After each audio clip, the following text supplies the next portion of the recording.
T'as l'air sérieux, mon Julien. Oh yes, my Nir. Ah. Bon, vous avez compris, on va vous parler de NIR Protocol. Bonjour à tous. Notre petit jeton. Voilà, l'original un peu, Ouais, on l'aime bien. le facilitateur. Exactement. Alors, si vous voulez rien rater de suite, n'oubliez pas, activez-nous la petite cloche. Vous Ça fait raterez. toujours plaisir. Ça fait plaisir. Et puis, vous n'allez pas rater les prochains Exactement. dossiers. Il y Ouais. en a de nombreux à N'hésitez venir. pas à mettre vos commentaires. Est-ce que vous aimez Nir? Est-ce qu'il y a des choses que. Voilà. Bref, n'hésitez pas. Ça Alors, fait on toujours va vous plaisir. présenter ce protocole pour les fondamentaux. Ce sera Julien qui va s'y coller. Et monsieur Alex, côté technique. Voilà. Et donc, du coup, la méthodologie, Très comment simple. pour les fondamentaux? Bah, on va la qualité du projet, projet. les investisseurs qu'il y a derrière, White paper, etc. roadmap, suivi social. Voilà. Et pour la technique, je m'y code. Ça sera le market cap, les cycles en année, la supply et purement la technique pour savoir les positions d'achat, si c'est le moment d'y rentrer ou pas y rentrer. Et tout de suite, on attaque avec l'analyse fondamentale. C'est parti. Alors, en fait, c'est très simple, Nir. Nir, c'est une plateforme pour applications décentralisées sur le cloud. Donc voilà, en gros, ils développent des applications. En gros, c'est favoriser ceux qui étaient dans le Web 2 pour les amener dans le Web 3. Très, très, très bonne idée. Dès qu'on parle du Web 3, les investisseurs ils s'affolent. Alors, c'est un réseau POS, Proof of Stake, preuve d'enjeu, qu'on appelle le Nightshade. Et donc, grosso modo, c'est quoi l'idée clé? C'est un portail complet à destination des jeunes développeurs, super fait, super bien fait, etc. Référence dans la simplification. C'est pour ça qu'on vous disait un petit peu l'original. Donc, c'est un layer one. Alors, ses points forts, c'est simple, il fait du sharding exclusif qui permet des 100 000 transactions secondes. Ce qui veut dire scalabilité, donc très bien, on peut produire sur Nir, et Octopus Network qui est en train de lancer l'interopérabilité entre les différents blockchains, donc je parle de Cosmos, Bitcoin, Ether, etc., Polkadot et autres. Mais leur écosystème il se divise, j'ai vu en trois parties distinctes. Donc j'ai vu le NIR University, Nir Academy. Alors déjà, et le NIR Protocol. Voilà, pour venir à ça, déjà, on va parler de nos amis la team ex-Google, ex-Wall ouais. Street et ex-Microsoft. Donc Et d'ailleurs, sur les Microsoft, fondateurs, on valide. on valide et surtout, ils sont extrêmement puissants. Et c'est pour ça, justement, qu'on voulait vous en parler aussi, parce qu'ils ont gagné plusieurs awards, on va dire, côté développement universitaire. Ça dev à fond dessus. J'ai même des amis Tiens, qui devent d'ailleurs, aussi regarde, dessus. je t'ai mis sur Terminal Token Terminal le nombre de devs qui sont en emploi, en fonctionnement. Hein. Donc je les ai ici, on est à 78, c'est quand même pas mal. On vous a parlé d'autres protocoles qui en avaient beaucoup moins, hein, Tout à fait, Matic en l'occurrence. Donc là, ça travaille. Ça travaille énormément. Alors, Et est-ce qu'il est utilisé ce protocole? alors déjà, il est extrêmement utilisé parce que c'est bon déjà pour faire, on va dire écologiquement. Je te l'ai mis. Et c'était une question piège, hein. écologiquement, c'est neutre en carbone, donc voilà, très très bien, etc. Mais surtout, alors qu'est-ce que ça amène? Des contrats intelligents, possibilité d'investir dans du stacking, plateforme qui fonctionne sur une base de consensus, de niveau de sharding, il repose sur une blockchain rapide, sécurisée, blabla, etc.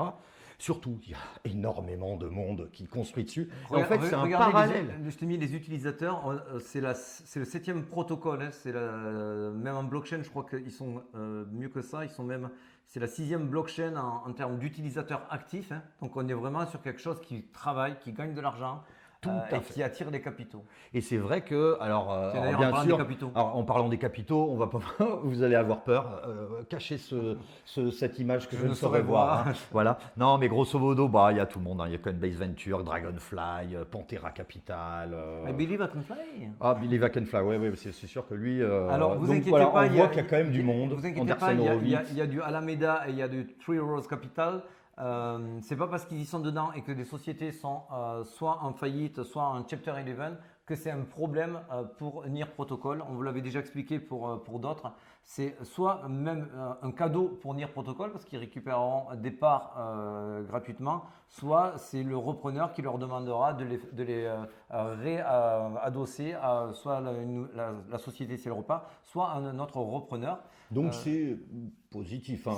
Ça ne peut pas c'est être. soit neutre, soit c'est positif, Voilà. mais c'est pas négatif. La seule chose pour NIR Protocol, s'ils doivent faire des levées de fonds, bien sûr, ils ne pourront pas les taper chez ces actionnaires-là, puisque c'est un peu fermé à clé. Voilà.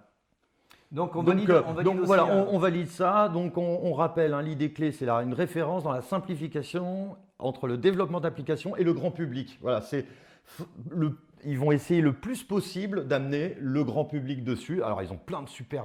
Il y a des upcoming à venir. Là, vous voyez, ils sont sur le Summit 2023 qui travaillent sur l'interopérabilité. On a nos amis d'YDX qui y seront.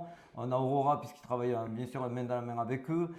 Mais il y a Glimmer, il y a du monde. Donc, ça travaille, c'est actif. Alors, c'est ce qu'on veut quand on investit sur des jetons aujourd'hui. Maintenant, on veut du sérieux. Alors, le petit point quand même, on va dire, pour rester encore sur les avantages, une très grosse communauté, attention, ça ne blague pas. Là, vous allez sur Telegram, vous voyez le protocole officiel, le NIR protocole officiel, vous avez 56 000 membres, donc 4 000 online tout le temps. Ça veut dire que vraiment, c'est une grosse commune. 10 millions de portefeuilles créés sur NIR, c'est monstrueux. Ils n'ont pas besoin d'extension de navigateur, de clés privées, publiques pour s'enregistrer, utiliser leur wallet. Enfin, c'est génial. Franchement, je ne connaissais pas vraiment de manière poussée le protocole. Par contre, petit problème quand même, forcément, il y a beaucoup de monde en Layer 1, forcément, il y a des bons concurrents. Il y a un petit retard aussi au niveau par rapport à ces concurrents qui ont adopté plutôt la défi. On a aussi un stablecoin algorithmique. Alors ça, il faudrait que je vérifie bien sur l'USN. Ils ont un petit peu peur, forcément, la communauté, que ça devienne comme l'UST, qui était aussi un algorithme, un stablecoin algorithmique. Et bon, il y a beaucoup, alors voilà, ça j'ai aussi bien regardé, beaucoup d'allocations de tokens distribués aux investisseurs, c'est 35% en moyenne. Pour tous les projets, c'est 20%. Ça veut dire qu'ils ont beaucoup plus moyen de miser. Allez, tout de suite, la technique.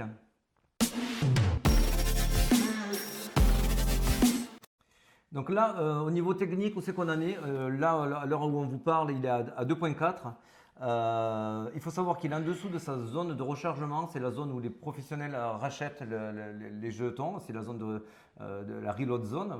Je vous l'ai tracé ici. On est bien en dessous. Donc, au niveau de la localisation, vous êtes bien. Au niveau de la structure, c'est pas les structures que je préfère parce que là, on voit que ça peut retracer si notamment le Bitcoin nous fait un petit retracement également.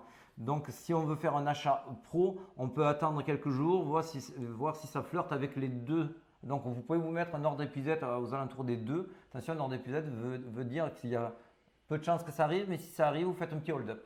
Donc ça, c'est quelque chose que je vous conseille, même si c'est un partage de connaissances et d'expérience et que ce n'est pas un conseil financier. Pourquoi? Parce qu'en fait, derrière, vous avez une volatilité qui est super faible et vous avez, tu vois, là, en rouge, je l'ai mis les volumes qui remontent et c'est exactement ce qu'on veut. Une volatilité faible et des volumes qui reviennent pour pouvoir investir sur un jeton. Voilà, ça veut dire qu'il n'est pas mort, ça veut dire qu'il y a du monde qui revient dessus. Ça c'est important, hein. Forcément. Parce qu'il y en a beaucoup, peut-être pas forcément vous derrière votre écran, mais qui vont dire « Ah, ben, ce token, il vaut quasiment zéro, je vais en acheter. » Oui, mais s'il n'y a personne dessus, ça ne montera pas. Exactement. Les zones de profit à venir, vous en avez une qui va être assez vite prenable, qui est aux alentours des 2.8. Donc ça c'est très facilement prenable, ça sera un premier TP. Vous en aurez un à 3.3 en TP et ensuite une vraie zone de profit où là vous pouvez faire un petit bag à 33% où on est sur du 5, entre 5 et 5,5. Ça vous fait déjà un double. C'est déjà pas. Nous on travaille beaucoup avec la règle de Gann, on prend des multiples de 2 quand c'est sur des jetons sur du long terme. Tout à fait, c'est vrai. Comment ça se passe au niveau des jetons? C'est plutôt pas mal. Ouais, là j'avais regardé aussi, c'est pas mal. La supply, 85%, c'est ça ce qu'on veut tourne, voir. il n'y a pas de dilution. C'est ce qu'on veut voir. Vous voyez, il y a la max supply, c'est celle qui est en circulation quasiment. Donc, ce qui est bien, c'est qu'elle est fixe, elle a 1 milliard, il n'y en aura pas plus. Ouais, d'ailleurs, je te l'ai mis. Alors, pour ceux qui ne connaissent pas ce graphique, c'est un graphique qui témoigne de l'agressivité de la supply ou pas. Si vous avez des marches très hautes, comme vous avez eu les deux premières, c'est pas bon, ça vous dilue votre jeton. En revanche, si c'est maîtrisé, comme vous voyez sur la suite, où c'est des tout petits escaliers, ça va, c'est correct. Et du coup, votre jeton n'est pas dilué parce qu'ils en remettent sur la table des millions. Bien sûr. Au niveau de la hype, n'oubliez pas, on teste toujours pour vous la hype, on l'étudie pour savoir si c'est le bon moment ou pas, puisque ce qu'on ne veut pas voir, c'est un jeton qui est hyper hypé, que tout le monde en parle, ce n'est pas du tout le bon moment pour y rentrer. Là, on voit ici que ce n'est pas du tout le cas, donc au niveau de la hype, on valide aussi. Et il n'y a pas de release de jetons, je l'ai vérifié aussi ici sur Token Unlock. il n'y a pas de release de jetons. Donc techniquement, vous avez les points d'entrée. C'est pas déconnant puisqu'on est en dessous Il a tapé son ATH à 20, son minimum du minimum 1,18, on est à quoi 2,4 de 4. Il a fait qu'un cycle, donc en général la maturité c'est entre le Ouais. deuxième et le troisième cycle, donc ça peut aller au-delà. Et aujourd'hui, ils mettent les moyens puisque ça travaille. Donc voilà, j'espère qu'on aura été plutôt clair. Plutôt clair et qu'on a répondu à pas mal de vos questions. Sur ce, Gros ciao bisous. ciao, à la Ciao. prochaine. Merci.